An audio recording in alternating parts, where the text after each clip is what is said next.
Дәмі өте керемет меренговый печенье дайындаймыз. Үй жағдайында табылатын заттардан жасалады. Балдарыңыз өте қатты ұнайды. 3 жұмыртқа, ертілген май, үстіне шекер, қаймақты салып, жақсылап араластырамыз. Қаласаңыздар миксермен, қаласаңыздар венчикпен осылай араластырған кейін үстінен ұн саламыз. Ұнды алдын ала електен өткізіп аламыз. Ұн, қопсытқыш, яғни разрыхлитель саламыз. Жұп-жұмсақ, қолға жабыспайтын әп-әдемі қамыр жасаймыз.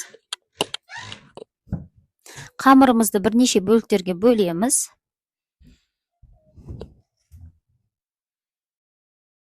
Жұп-жұқа етіп, оқтаудың көмегімен жайып аламыз. Қатты жұқа болмайды, орташа көлемде жаямыз.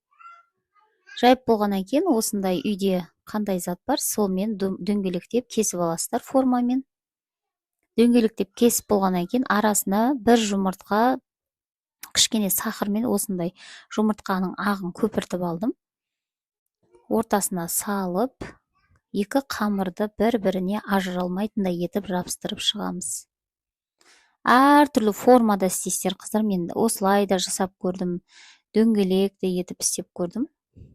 Әркімнің фантазиясы әртүрлі. Сол фантазияларыңызға қарай әртүрлі формада жасауға болады. Бірақ дәмі деген өте керемет шықты. Менің балдарым сүйсініп жеді. Ал екінші печеньені мен дәл осылай бір-бірінің үстіне жабыстырдым.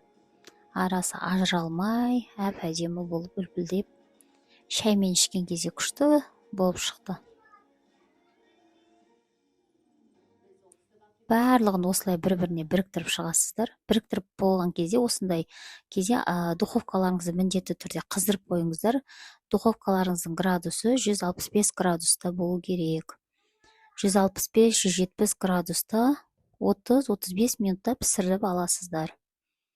Үйдегі қол жетімді заттардан жасалады. Мінекей біздің печеньеміз пісті. Дәмі деген өте керемет, арасындағы меренгісі де вообще дәмі деген тамаша болды. Отбасыларыңызға жасап беріңіздер. Менің каналыма тіркеп, лайк басып, комментарий жазып, қолдап қойыңыздар. Сіздермен болған Данагүл. Үлкен рахмет.